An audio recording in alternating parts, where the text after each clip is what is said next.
and welcome to PCOM Perspectives. I'm your host, Dr. Jay Feldstein, and today we're talking with PCOM leaders Joanne Jones and Alisa Toney about the importance of being involved in the communities in which they live, work, and play. In addition to her position as the Chief of Campus Operations at PCOM South Georgia, Joanne Jones serves as the chair of the Moultrie-Colquitt County Chamber of Commerce. This not-for-profit organization works to unite business people across the county in order to expand the local economy and improve quality of life. Joanne brings more than 30 years of experience with PCOM to her position, which includes directing the operational, non-academic activities of the Moultrie campus. In addition, she is charged with fostering productive relationships between the campus, the community, state, and local governments. Alisa Toney, the Senior Director of Development at PCOM, was recently named the chair of the Leadership Gwinnett Foundation Board of Directors. In addition, she sits on the Northside Gwinnett Women's Leadership Council and the board of the Sara Gonzalez Memorial Park in Atlanta. Each of these organizations engages leaders across Gwinnett County and Metro Atlanta and connects them to a network that can strengthen their respective organizations and initiatives. With nearly 25 years of professional experience in higher education as a fundraiser, administrator, and lecturer, Alisa oversees PCOM's annual giving, major gifts, corporate sponsorships, and foundation relations teams. As part of the advancement leadership team, she cultivates relationships with alumni and friends of PCOM. Welcome, Joanne and Alisa. Thank you, Dr. Feldstein. Thank you, Dr. Feldstein. You're welcome. It's a pleasure to have both of you here today. Please describe your volunteer positions to our listeners and tell us the steps it took for you to be entrusted with these tremendous leadership opportunities.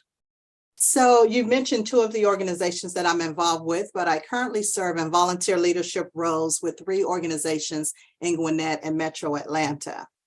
For the past 5 years, I've served as a member of the Northside Gwinnett Women's Leadership Council, formerly known as the Gwinnett Medical Center Women's Advisory Council. This is a group of business and community leaders and healthcare professionals that has among its main responsibilities educational gatherings, community advocacy, fundraising call to actions, and volunteer activities to support the Northside Gwinnett Hospital system. I was invited to join this network by hospital colleagues who thought it was important to have someone from the county's medical school at the table. Also, in 2015, I became a steering committee and charter member of the Sara Gonzalez Memorial Park in Atlanta. This park is the first in the state of Georgia to be named after a Latinx individual, and the park's themes focus on diversity, inclusion, family, and unity. Sarita, as we fondly called her, was a Cuban immigrant who fled to the United States in the early 1960s. She became a small business owner in the 1980s. She then was director of Hispanic Community Relations for the 1996 Summer Olympics. And after that, she was later named the president and CEO of the Georgia Hispanic Chamber of Commerce. Sarita was a dear friend and mentor, and my commitment to her legacy continues through my work with the park and my relationship with her daughter and park founder, Isabel Gonzalez Whitaker. And then finally, one that I'm very most proud of and most recent, July 1st of this year, I became the chair of the Leadership Gwinnett Foundation Board of Directors. Since 1986, Leadership Gwinnett has graduated almost 2,000 individuals from every sector of the community, including education, not-for-profit, government, professional services, and business. And it has become the signature leadership program for Gwinnett County and one of the most significant in the region. My journey to chair of the board has taken over 10 years. I was selected to participate in the class of 2013. This is my 10th anniversary year with the organization. And since then, I've served on several committees, including being the co-chair of Education Day in 2016. And that was a very special time because I was able to bring the entire Learning Day event to the PCOM Georgia campus for the very first time. And since then, I've spent years on the steering committee. I was later asked to join the board of directors and subsequently invited to sit as chair-elect. And my participation in Leadership Gwinnett has been tremendously valuable for me on a personal and professional level. But more importantly, it has given me a platform to wave the PCOM flag in front of business leaders, civic leaders, elected officials, and decision makers in so many industries, including education and healthcare. Thanks, Alisa. Joanne? Thanks. When I relocated to Moultrie in 2018, I was asked to serve on the board of the local Moultrie-Colquitt County Chamber of Commerce, which I did. Then in 2020, an opening became available for the chair-elect position. The current chair-elect was elected to city council and was not able to serve due to the bylaws. I was offered the position and was sworn in October of 2020 to the chair position. This normally is a one-year term, but I'm currently serving a second-year term due to a conflict of interest that arose in 2021. My tenure as chair will expire this December, and I'll continue to serve on the board and the executive committee for another 2 years. One of my favorite chamber events is the Sunbelt Ag Expo. This event is held in Spence Field on the third week of October in Moultrie, Georgia, and is known as the North America's premier farm show that has more than 1,200 exhibitors showcasing the latest farming technology. The vendors have their equipment set up, and you can get up close and personal to the machines that you see driving on the roads all around town. During the opening day, the Chamber partners with the Development Authority and the Colquitt County Board of Commissioners to host a dinner for the vendors. It's so interesting to talk to them and welcome them to our community. We just held this event on October 18th, and approximately 400 guests came by. Now that I've been part of this dinner for a few years, it's nice to see familiar faces who come up to me to see how PCOM South Georgia is doing. And they're interested in our medical school and the changes that we're making in our community. So how does volunteering your time, talent, and treasure help you as a leader at PCOM? We're so thankful to be part of this community, and they've been so welcoming. It's only natural to want to give back. Volunteering my time on the chamber has been a great opportunity that has allowed me to get to know the community better, make personal connections that help foster relationships among the community and our student population. Alisa? Sure. Volunteering is a win-win for me and for the organizations in which I serve. Organizations benefit obviously by commitment and service, my commitment and service to their mission and activities. I benefit because I'm continuously developing my leadership skills and expanding my professional network, all while doing good for the community. Additionally, being a volunteer helps me retain humanity and humility as a leader. I believe these traits are important for leaders today because more than ever, people face so many competing priorities, and we're still rebounding from the aftermath, if we are in the aftermath of the pandemic. And lastly, I'm excited when my volunteer activities provide opportunities to engage PCOM students, faculty, and staff. For example, just in a couple of weeks on December the 1st, students from the Latin Medical Student Association, with support from the President's Community Wellness Initiative, will participate in the 3rd annual Winter Resource Fair at the Sara J. Gonzalez Memorial Park in Atlanta. The park, in collaboration with the Atlanta Mayor's Office of Immigrant and International Affairs, will host this fair to provide food, provisions, toys, school supplies, clothing, and all these needed items to 150 families from low-income immigrant Latino communities. Our PCOM Georgia students, faculty, and staff will be on hand to provide health screenings and assessments, education, and much-needed items. And this is a very exciting collaboration because it allows us to push our community footprint beyond Gwinnett County.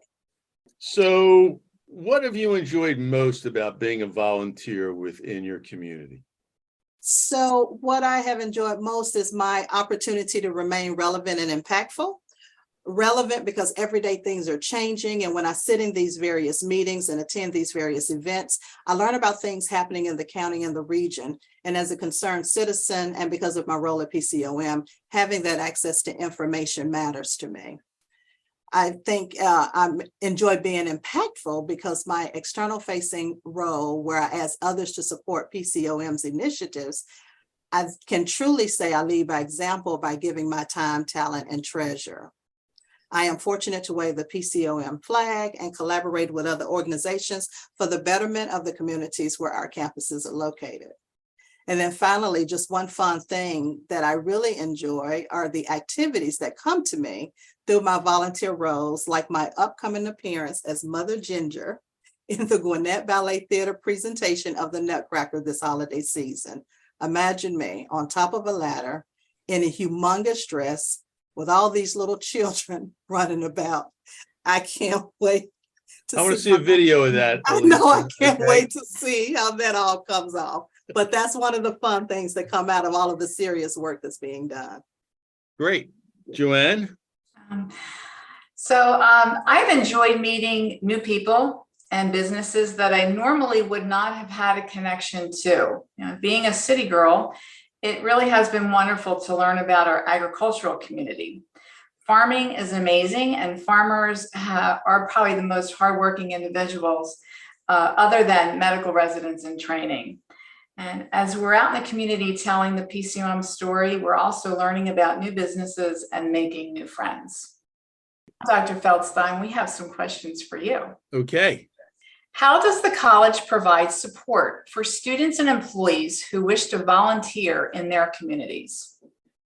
So we've started a whole basically program department of community wellness and health initiatives that is under advancement because that's where the funding comes from, to really develop programs on all three campuses where students and faculty can volunteer in their communities to drive community health and community wellness. In addition to that, we have many student clubs, which we help finance, where students on their own can do volunteer work in the communities, whether it's a free healthcare center, whether it's a free patient care center, where it's doing blood pressure screenings, diabetic screenings, or musculoskeletal screenings for osteopathic manipulation and diagnosis. We really put a lot of emphasis into community health and wellness initiatives for the entire community. Okay. Well, Dr. Feldstein, I have another question for you. Describe the volunteer opportunities you most enjoyed while a student and as a business leader.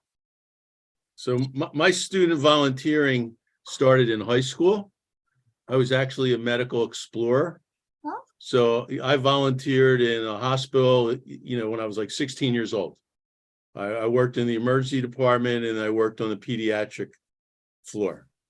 So I've been volunteering kind of my whole life, and then did the same thing in college, worked as a volunteer in the hospital in the ER, then eventually became an orderly while I was still in college. And I've always enjoyed healthcare opportunities and interacting with patients and community members. And then as a business leader, it's really been at the board level and, volunteering on boards that I really think where we make a difference.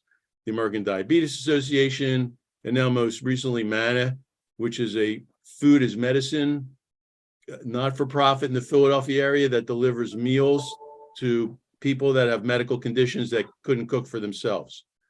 So I really feel that's where I can make an impact. And I try and do volunteer experiences on boards where we make an impact.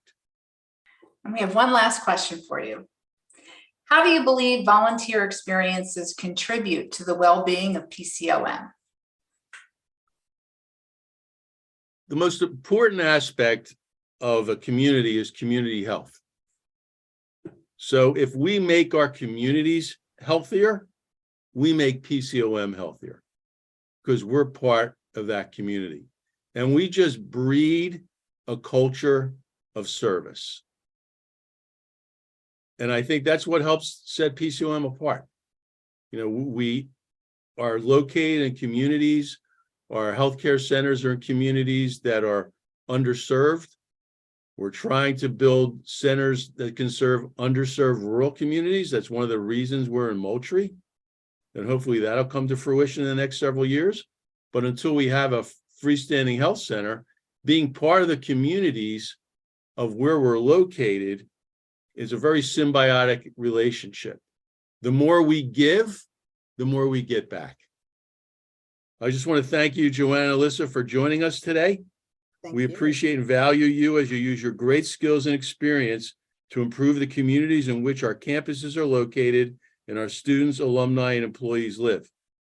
To listen to past episodes of this podcast and become a subscriber, visit our SoundCloud page or find us on iTunes by searching Philadelphia College of Osteopathic Medicine. I'm Jay Feldstein, and this has been PCOM Perspectives.